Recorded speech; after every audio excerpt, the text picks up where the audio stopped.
Shalom, selamat pagi Bapak Ibu Saudara saya yang kekasih di dalam nama Tuhan Yesus Kristus. Kita mari bersama-sama kembali menghampiri tahta hadirat Tuhan pada pagi hari yang indah ini. Kita akan bersama-sama bersatu hati berdoa. Bapa kami yang bertahta di dalam kerajaan surga, kami mengucap syukur. Kami yang boleh berhimpun, bersekutu pada pagi hari ini. Kiranya kami boleh mengalami urapan Tuhan. Dan Tuhan menyertai setiap kami, dimanapun kami berada, kami mau mendengarkan kebenaran firman Tuhan dan seluruh isi hati Tuhan pada pagi hari ini. Urapi setiap kami yang mendengar dan hamba-Mu yang akan menyampaikan kebenaran firman-Mu. Biarlah setiap kami boleh menerima apa yang Tuhan inginkan kami lakukan dalam kehidupan kami sehari-hari. Terima kasih Tuhan, terpujilah nama-Mu. Di dalam nama Yesus Kristus yang kami sembah, kami puja-puji, kami sudah naikkan seluruh doa kami dan mengalaskan seluruh permohonan kami serta menyerahkan waktu kami pagi hari ini demi hormat kemuliaan nama-Mu. Terpujilah nama Tuhan Yesus. Haleluya. Amin. Nah, saudaraku yang kekasih, dalam nama Tuhan Yesus Kristus kita bersyukur kita boleh melalui waktu-waktu hingga hari ini kita menapaki minggu pertama di bulan ketiga di tahun 2022. Saya percaya bahwa semuanya di dalam hidup kita selalu saya katakan bahwa itu semuanya karena kemurahan dan kasih karunia Allah semata-mata. Kalau hari ini saudara dan saya ada, itu semua karena kebaikan dan izin yang berasal daripada kehendak-Nya. Terpujilah nama Tuhan. Pagi hari ini kita mau bersama-sama bersatu hati, berbicara, membahas bersama-sama, bersharing bersama-sama tentang kebenaran firman Tuhan yang terdapat di dalam kitab Lukas pasal yang ke-11. Nah, kitab Lukas pasal yang ke-11 ini di ayat pertama sampai dengan ke-13 berbicara tentang bagaimana murid-murid Tuhan Yesus meminta kepada beliau untuk mengajarkan berdoa kepada Allah Bapa di surga. Dan Tuhan mengajarkan murid-muridnya tentang doa Bapa kami. Kita semua saya percaya sudah mengetahui bagaimana isi daripada doa Bapa kami dan sudah terbiasa kita membacakan doa Bapa kami di dalam setiap doa-doa kita pribadi maupun pertemuan-pertemuan ibadah kita. Tetapi saudaraku, saat ini bukan perihal doa Bapa kami yang ingin kita bersama-sama bahas. Tetapi kita mau bersama-sama membaca kepada hal-hal yang Tuhan katakan secara khusus. Di ayat yang ke-9 sampai dengan yang ke-12 berkata demikian. Oleh karena itu aku berkata kepadamu, mintalah akan diberikan kepadamu. Sekali lagi Tuhan katakan, minta segala sesuatu maka akan diberikan kepadamu. Itu yang dikatakan oleh banyak khotbah-khotbah, saudaraku ya. Minta apa saja maka akan diberikan atau diterima oleh engkau yang berdoa. Dan carilah maka engkau akan mendapatkannya. Cari segala sesuatu maka engkau akan meraih segala sesuatu. Atau ketuklah pintu kerajaan surga, pintunya Tuhan, maka pintu akan dibukakan bagi kita semua. Ini kadang-kadang yang membuat kita overconfidence dan salah kaprah. Karena kita percaya Tuhan yang maha sempurna, Tuhan yang maha baik, Dia adalah Tuhan yang pasti memenuhi setiap janji-janjinya, yang selalu akan menepati setiap firman-Nya, dan Dia tidak akan pernah berdusta karena Dia Allah. Tuhan bilang mintalah, jangan ditambahkan segala sesuatu. Sekali lagi, mintalah, ayat ini katakan, maka akan diberikan kepadamu. Spesifik hal-hal yang diminta, bukan jamak, saudaraku. Pasti Tuhan akan beri. Pasti Tuhan akan membuat saudara menerimanya. Carilah jika engkau sungguh-sungguh mencari. Percayalah. Dan saya amat yakin dan sangat amat yakin dan percaya bahwa kita semua akan mendapat apa yang kita cari di dalam kebenaran dan kerajaan surga. Tentang kerajaan surga. Ketuklah, saya percaya bahwa Tuhan tidak akan pernah menutup pintu hatinya. Tidak akan pernah menutup telinganya bagi setiap doa-doa saudara dan saya. Bagi setiap permintaan, permohonan. Dan apa yang kau cari di dalam hidup, itu sudah pasti, saudaraku. Tetapi sebetulnya, salahkah jika kita sebagai manusia, kita berdoa, meminta agar kita dilepaskan, dibebaskan dari berbagai-bagai persoalan, permasalahan yang membelit kita. Atau kita berdoa minta supaya kita bisa menjadi orang yang sukses, menjadi orang yang berhasil, orang yang hidup dengan baik senantiasa, dan menjadi orang yang mungkin kaya. Mungkin kita meminta harta, meminta jodoh, meminta anak, meminta kesembuhan, meminta kesehatan, meminta pekerjaan, atau meminta apapun yang menurut saudaraku butuhkan. Itu manusiawi dan saudara tidak salah. Tetapi sekali lagi jangan terjebak oleh apa yang menjadi pemikiran manusia yang mengatakan, mintalah segala sesuatu, carilah sampai engkau mendapatkannya segala sesuatu. Saudaraku, salah besar. Konsep yang dipikirkan manusia itu berbeda dengan konsep yang dipikirkan dan yang akan diberikan oleh Allah, Tuhan, Raja kita. Saudaraku, dari ayat-ayat tersebut, dari pasal 11 ayat yang ke-9 sampai dengan ayat yang ke-12. Saudaraku, di situ dikatakan bahwa selain mencari, selain meminta dan mengetuk, Tuhan katakan bahwa enggak mungkin seorang bapak yang baik itu memberikan hal-hal yang buruk kepada anaknya bila anaknya meminta sesuatu. Apalagi Bapamu yang di surga. Ini kuncinya, saudaraku. Bukan saudaraku mencari segala sesuatu, bukan saudaraku harus meminta segala sesuatu, bukan saudaraku harus mengedor pintu kerajaan surga atau pintu hatinya Allah untuk mendapatkan, memperoleh, menerima, mengharapkan segala sesuatu yang menurut pemikiran saudara dan saya. Menurut pemikiran Allah, yang terpenting bagi hidup saudara dan saya di ayat 13 dikatakan demikian. Jadi jika kamu yang jahat saja tahu memberi pemberian yang baik kepada anak-anakmu, apalagi Bapamu yang di sorga. Manusia itu dipenuhi dengan pemikiran-pemikirannya yang jahat kalau di luar Tuhan, saudaraku. Di luar koridor Tuhan, segala maksud-maksudnya adalah maksud-maksud demi kepentingan diri sendiri dan demi keenakan, kenyamanannya sendiri masing-masing. Tetapi konsep pemikiran Allah dikatakan, bukankah manusia yang jahat itu tahu akan memberikan yang baik bagi anak-anaknya? Terlebih Bapa yang di surga. Apa dia katakan? Apa yang Tuhan katakan? Ia akan memberikan Roh Kudus kepada mereka yang meminta kepadanya. Ini kunci, saudaraku, keberhasilan, kesuksesan, kebebasan, dan apapun yang ingin kau dapatkan agar kau perolehnya. Saat kau di atas segala sesuatu, mengutamakan segala sesuatu yang menjadi pertama yang kau minta, engkau meminta kepenuhan Roh Kudus memenuhi hidupmu dan hidup di dalammu, menguasai engkau dan aku, dan menghidupkan Roh Kudus di dalammu dan di dalam aku untuk diimpartasikan kepada dunia ini, kepada orang lain. Di saat itulah segala yang utama itu engkau terima. Tuhan akan berikan, saudaraku. Saya mulai merubah konsep doa saya sejak saya membaca ayat ini. Saya tidak banyak meminta, karena saya tahu segala hal yang saya butuhkan itu adalah bonus yang akan Tuhan berikan setelahnya. Saat engkau meminta, engkau senantiasa setiap saat, setiap detik, setiap waktu dipenuhi. Kita meminta Roh Kudus menguasai hidupmu dan hidupku. Percayalah, maka jalan-jalanmu akan Tuhan buat berhasil, dan masa depanmu sungguh ada di tangannya, dan Dia akan beri yang terbaik bagi masa depanmu tanpa engkau minta. Apalagi saat engkau dipenuhi oleh Roh Kudus, karena engkau senantiasa memintanya setiap detik, setiap saat, setiap waktu untuk memimpin, menguasai, dan hidup di dalam hidup kita, dan kita menghidupi Roh Kudus di dalam hidup kita. Maka percayalah, segala apapun yang kau butuhkan, sedikit saja kau minta, Tuhan akan berikan. Tuhan melihat motivasi hatimu. Apakah engkau sungguh-sungguh hanya membutuhkan, hidupmu sangat tergantung dan butuh Roh Kudus untuk hidupmu setiap saat, setiap waktu? Atau kepada dunia ini engkau berpaut, kepada kebutuhan dunia ini engkau melekat?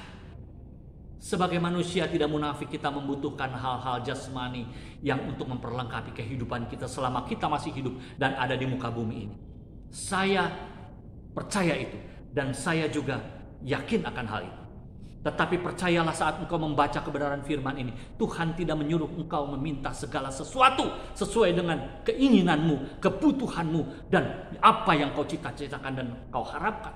Semua itu baik adanya, tetapi yang terbaik dan terutama adalah engkau meminta Roh Kudus Tuhan untuk menguasai hidupmu, memberkati hidupmu dengan kuasanya. Sebab apa, saudaraku? Kita mari bersama-sama membacanya. Jawabannya ada di dalam kitab Efesus. Kita buka kitab Efesus. Kitab Efesus pasal yang pertama. Saudaraku, kalau tadi pasal 11 Lukas, ini Efesus pasal pertama ayat yang ketiga sampai dengan ke-14 berbicara tentang kekayaan orang-orang pilihan. Saudaraku, apa itu kekayaan orang-orang pilihan?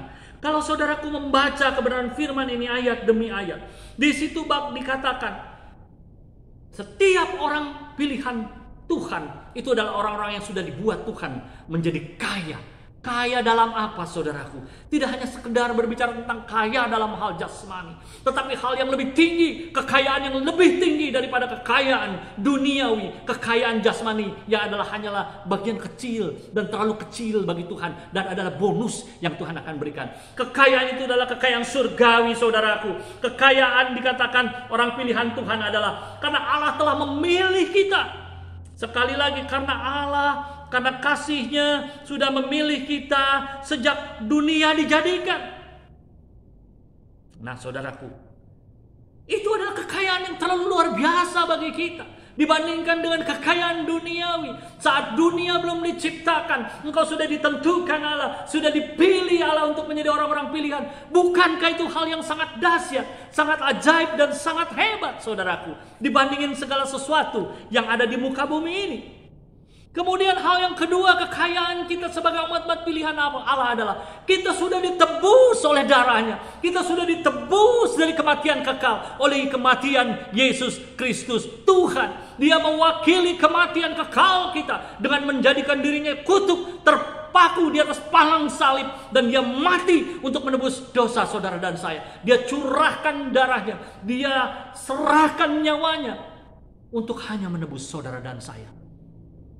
Bukankah itu kekayaan yang terlalu hebat, terlalu dahsyat, terlalu ajaib, terlalu mahal, dan terlalu berarti mengatasi segala sesuatu, bahkan atas apa yang menjadi kebutuhanmu hari-hari ini? Korban Kristus.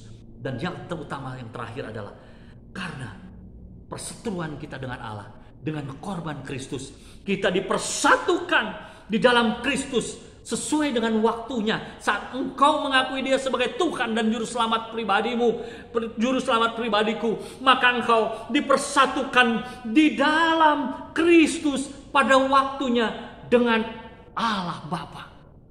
Saudaraku, bukankah ini terlalu hebat, dahsyat, dan ajaib? Apa artinya kekayaan dunia? Apa artinya tahta dunia? Apa artinya segala hal yang bisa membuat saudaraku menikmati dunia ini? Dibandingkan saat engkau dan aku mengakhiri pertandingan hidup, engkau akan bertemu dan bersatu dengan Allah Bapa di dalam Kristus Yesus Tuhan, di dalam kerajaan. Bukankah itu kekayaan yang terlalu agung bagi saudara dan saya, dibandingkan dengan hal-hal yang mungkin saat ini menghimpit saudara, hal-hal yang menjadi saudara, membuat saudara dan saya bergumul, bersedih, berduka, dan mengalami tantangan, hambatan, dan mengalami segala hal-hal yang menentang dengan hebat atas hidup kita. Bukankah jika dibandingkan dengan ini tidak ada artinya apa-apa, saudara-saudaraku? Saat engkau dipersatukan dengan Tuhan di dalam kerajaannya, bukan masuk ke dalam neraka. Bukankah itu pengertian kekayaan yang hebat? Dan ayat kuncinya kembali di ayat 13, saudaraku. Dikatakan demikian firman Tuhan. Kalau tadi Lukas 11 ayat 13 menjadi kunci saat kita meminta Roh Kudus sebagai kepenuhan segala sesuatu, yang memperlengkapi segala sesuatu yang lain yang adalah bonus. Ayat 13 di dalam Efesus 1 ini berkata demikian. Di dalam Dia kamu juga, karena kamu telah mendengar firman kebenaran, yaitu Injil keselamatanmu di dalam Dia. Kamu juga ketika kamu percaya dimeteraikan dengan Roh Kudus. Itulah sebabnya Tuhan di dalam Lukas pasal yang ke-11 ayat ke-13 berkatakan, mintalah maka Tuhan akan memberikan Roh Kudusnya kepada setiap orang yang memintanya. Bukankah itu kekayaan yang melebihi mengatasi segala sesuatu? Kalau Roh Kudusnya, Roh Kudus Tuhan, Roh Tuhan sendiri yang adalah pencipta langit dan bumi, yang adalah pemilik langit dan bumi dan alam semesta ini, ada di dalam hidupmu, bukankah hal-hal yang lain adalah terlalu sederhana, adalah terlalu kecil, adalah terlalu rendah untuk kita harapkan dan kita tuntut daripada kerajaan surga? selain daripada hidup yang kekal bersatu dengan Kristus Yesus, dengan Allah Bapa di surga? Bukankah tidak ada nilainya, tidak ada artinya hal-hal yang selama ini membuat saudara dan saya begitu bergumul, bergelut, mengejarnya di muka bumi? Sekali lagi, kita rajin bekerja, kita bercita-cita, kita bervisi, kita mengharapkan hal yang positif, yang sesuai dengan kehendak Allah, itu adalah benar dan tidak salah. Tetapi sekali lagi saudaraku, saya ingin katakan sesuai dengan kebenaran firman Tuhan, bukan kata saya, bahwa saudara dan saya harus menuntut, meminta, mencari, mengetuk, dan meminta sungguh-sungguh supaya Roh Kudusnya saja, Roh Kudus Tuhan saja ada menjadi milik kita, dan kita menjadi milik Roh Kudusnya Tuhan. Bukankah Rohnya yang menciptakan segala sesuatu di alam semesta ini, memiliki segala sesuatu? Kalau ada di dalam hidup kita hal-hal yang lain adalah bonus, adalah hal-hal yang pasti Tuhan perlengkapi saudaraku. Jangan terlalu khawatir akan hal-hal yang demikian. Jangan mengkhawatirkan hal-hal yang duniawi, karena kita percaya bahwa itu semua akan diberikan, akan melengkapi, akan dicukupkan bagi saudara dan saya. Saat engkau meminta Roh Kudusnya menguasai hidupmu, semua alam semesta ini menjadi milikmu. Bukankah alam semesta ini milik Tuhan? Allahnya Roh, Rohnya Allahnya Kudus, yang adalah milik kita dan kita menjadi milik Dia. Itu yang dimaksud Tuhan, saudaraku. Carilah, mintalah, gedor supaya Roh Kudus terus ada dalam hidupmu dan hidupku. Sebab dikatakan meterei itu adalah Roh Kudus. Saat engkau percaya, tanpa meterei itu engkau tidak akan pernah bisa bertemu Tuhan. Engkau tidak akan pernah bisa mengalami keselamatan kekal saat meterei itu enggak ada. Tetapi saat engkau percaya, mendengarkan Injil dan menerima Dia sebagai Tuhan dan Juru Selamatmu dan Juru Selamatku, yang menyelamatkan engkau dan aku dari kematian kekal dari dosa, maka sekaliannya akan ditambahkan kepadamu. Dan Roh Kudus itu memeteraikan hidupmu. Dan meterai Roh Kudus harus tetap terpelihara di dalam hidupmu dan hidupku. Setiap saat, setiap detik, setiap waktu. Saudaraku tidak bisa berleha-leha. Dan saudaraku jangan membiarkan dia berduka dan tidak akan peduli lagi terhadap engkau dan aku. Ayat 14 katakan, dan Roh Kudus itu adalah jaminan bagi kita sampai kita memperoleh seluruhnya. Seluruhnya loh saudaraku. Tidak hanya di dalam hidup ini saja, tetapi hidup yang akan datang pun.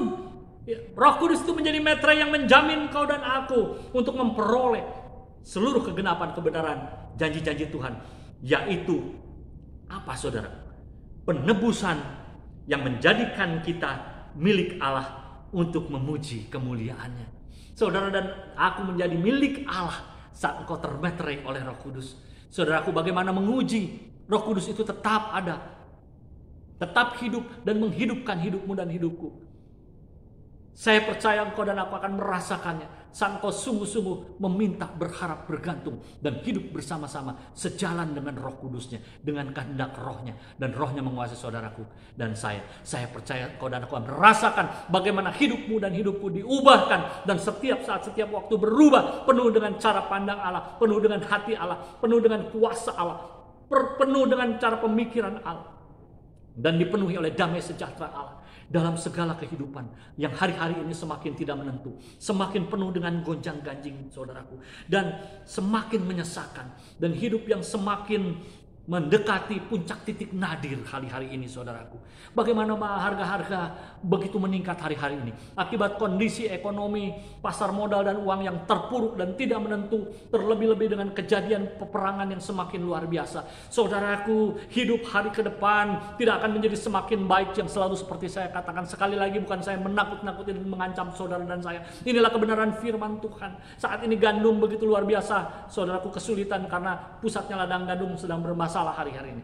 Tuhan menggenapi secupak gandum sedinar, 3 cupak jelai sedinar sehari. Saudaraku, bukankah itu adalah kebenaran penggenapan firman Allah yang menuju kepada rencana Tuhan? Mari kita mempersiapkan diri. Tanpa kuat kuasa kekuatan Roh Kudus itu, saudaraku tidak akan mampu mengatasi segala sesuatu. Saudaraku tidak akan mampu mengharapkan kebaikan kebenaran Allah hidup di dalam hidupmu dan hidupku. Tanpa Roh Kudus, saudaraku, tidak ada artinya apa-apa selama engkau hidup. Ingat saudaraku, firman Tuhan ini, mintalah, maka Tuhan akan memberikan Roh Kudusnya kepadamu. Itu yang terpenting. sangat penting, terutama dan pertama di dalam hidupmu dan hidupku, bukan yang lain, saudaraku. Sebab itulah materai janji Tuhan yang akan siap-siap Tuhan genapi bagi hidup saudara dan saya. Semoga firman ini memberkati saudara, semoga firman ini mengingatkan saudara dan saya, dan semoga firman ini menjadi bekal bagi saudara dan saya menghadapi hari-hari ke depan, menghadapi waktu-waktu ke depan, menghadapi kesulitan demi kesulitan yang akan semakin menjadi tidak baik. Bumi hari-hari ini sedang dalam kondisi tidak baik hari-hari ini. Bangsa-bangsa sedang menghadapi hal-hal yang tidak baik hari-hari ini. Yang baik hanya Tuhan. Yang terbaik hanya Tuhan di dalam kuat kuasa Roh Kudusnya. Kiranya Tuhan memberkati engkau dan aku. Kiranya Roh Kudus senantiasa menguasai engkau dan aku. Dan kiranya Roh Kudus senantiasa bertahta dalam hidupmu dan hidupku. Tuhan Yesus memberkati. Mari kita bersama-sama mempersiapkan anggur dan roti untuk perjamuan kudus kita pada siang hari ini. Di tempat saudaraku masing-masing, dimanapun saudara berada. Silakan saudaraku mempersiapkan air teh atau sirup atau apapun, air bening sekalipun saudaraku, dan crackers atau makanan apapun. Mari kita bersama-sama mempersiapkan hati dan diri kita, mempersiapkan hidup kita, roh kita untuk bermanunggal dengan Kristus Yesus Tuhan. Kita akan memperingati perjamuan Roh Kudus di minggu pertama pada bulan ini. Saudaraku, mari kita angkat roti di tangan kanan saudaraku. Malam pada waktu hendak ia diserahkan, dia membagikan roti kepada murid-muridnya dan memecah-mecahkan dan berkata, inilah tubuhku yang akan kuserahkan bagimu, bagi saudara dan saya yang beriman, bahwa roti ini adalah perlambang daripada tubuh Kristus. Mari kita bersama-sama bermanunggal, memakannya, dan bersekutu di dalam tubuh Kristus sebagai Tuhan dan Juru Selamat kita yang hidup, yang sudah menyerahkan tubuh dan nyawanya dan darahnya untuk menebus dosa saudara dan saya. Di dalam nama Tuhan Yesus kita bersama-sama memakan.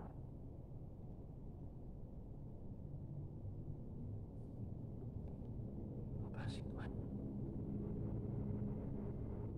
Oh, terima kasih Yesus. Terima kasih Bapa. Jesus. Dan saudaraku, mari kita bersama-sama mengangkat anggur ini atau sirup atau teh apapun yang ada di tangan kanan saudara. Tuhan Yesus berkata, inilah darahku, darah perjanjian baru yang kucurahkan bagimu. Saudaraku, bukankah anggur atau apapun yang ada di tangan kananmu merupakan perlambang daripada darah Kristus? Mari kita bersama-sama bermanunggal, bersekutu, dan meminum anggur ini sebagai darah, perlambang darah yang menyelamatkan kau dan aku di dalam nama Tuhan Yesus. Haleluya. Oh, makasih Tuhan. Mari kita bersama-sama bersatu hati berdoa. Bapa di surga, terima kasih. Siang, pagi, dan siang hari ini kami boleh memperingati perjamuan kudus, bersekutu, duduk semeja dengan Engkau, dengan saudara-saudara kami seiman. Kami bersyukur bahwa kami dipersekutukan, dipersatukan dengan Engkau. Tuhan, di dalam Lukas pasal yang Efesus pasal yang pertama ayat yang ke-14. Kami bersekutu dengan Engkau dengan dijamin oleh Roh Kudus-Mu bahwa kami akan bertemu, bersekutu, bermanunggal dengan Engkau dan Allah Bapa di surga. Saatnya tiba, saatnya Engkau nanti Tuhan. Terima kasih. Itulah janji kehebatan-Mu Tuhan. Dan di dalam Efesus 1 ayat yang 18 dan 19 juga kami bersyukur bahwa ada pengharapan yang terkandung di dalam panggilan, yaitu kekayaan kemuliaan bagi orang-orang kudus. Bahwa Engkau adalah Allah yang super kaya, pemilik alam semesta. Dan kehebatan kuasa-Mu bagi orang-orang yang percaya itu juga sungguh-sungguh penuh dengan kekuatan yang maha dahsyat dan maha luar biasa bagi kami orang-orang yang percaya. Dan kami bersyukur bahwa Engkau menjadi kepala dan kami jemaat-Mu adalah tubuh-Mu di dalam ayat ini. Kami percaya bahwa kepala tidak akan melupakan tubuh. Dan oleh karena itu kami rindu, kuatkan kami Tuhan sebagai tubuh-Mu, dipenuhi oleh Roh Kudus-Mu, supaya kami tetap bermanunggal dengan Engkau sebagai kepala. Dan kami boleh berfungsi sebagai kepala gereja, dan setiap gereja boleh berfungsi mencerminkan kemuliaan-Mu ya Bapa. Karena kami dikuasai oleh Roh-Mu dan Roh-Mu menguasai hidup kami. Terima kasih buat pagi hari ini. Kami sudah dimeteraikan oleh Roh Kudus-Mu, dimeteraikan oleh perjamuan Kudus-Mu ini Tuhan. Biarlah setiap saat senantiasa kami ada bermanunggal dengan Engkau. Tuhan, terima kasih. Memberkati setiap saudara-saudara kami dimanapun berada, di tengah segala mungkin ada pergumulan, persoalan, masalah kesehatan Tuhan Yesus, atau apapun yang menjadi kebutuhan, kerinduan, kami percaya itu semua Tuhan akan memperlengkapi, sebab itu hanya bonus. Tetapi biarlah kami setiap saat mengingat bahwa kami membutuhkan Roh-Mu ada dalam hidup kami dan menghidupkan kami, dan kami dihidupkan oleh Roh-Mu. Terima kasih Tuhan Yesus. Terima kasih. Engkau memberkati sekali lagi. Kalau sebentar kami hendak berpisah satu dengan yang lain, kiranya berkat Allah Bapa, cinta kasih di dalam Yesus Kristus Tuhan, dan persekutuan di dalam Roh-Mu yang Maha Kudus, yang kami sembah, yang kami butuhkan. Kami sudah berdoa dan mengucapkan syukur kami kepadamu. Dan biarlah saat kami berpisah, damai sejahtera Kristus senantiasa ada menyertai kami dan memberkati setiap usaha kami, hasil jerih lelah kami, hasil karya kami, pelayanan kami, sehingga nama-Mu dipermuliakan dan Kau berkenan atas hidup kami. Demi hormat Yesus Kristus Tuhan Raja, kami sudah berdoa dan mengucap syukur pada siang hari ini. Haleluya, terima kasih Tuhan. Amin. Saudaraku, kita sudah mengakhiri pertemuan kita pagi hari ini. Kiranya Tuhan Yesus memberkati kita sekalian. Sampai bertemu di minggu yang akan datang. Dan hari Rabu kita akan bersama-sama bersatu di dalam doa Rabu. Tuhan Yesus kiranya memberkati saudara. Haleluya. Amin.